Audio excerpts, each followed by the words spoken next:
వైదేహి అయితే వాళ్ళ ఇంట్లో వాళ్ళందరితో ఇలా చెప్తుంది. మీరే ఎలాగైనా సరే మోక్షకి నచ్చజెప్పి పెళ్ళికి ఒప్పించండి అని చెప్పి అంటుంది.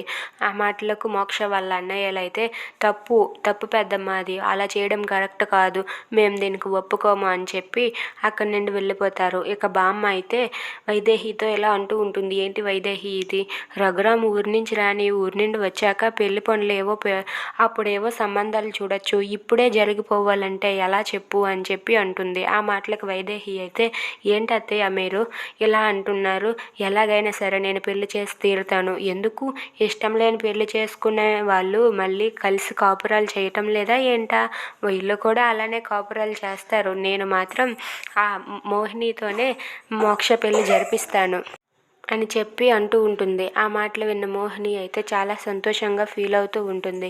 అవును, ఎలాగైనా సరే వీళ్ళిద్దరి పెళ్లి 10 రోజుల్లో జరిపిస్తానని పట్టుదల పట్టి ఉంటుంది వైదేహి.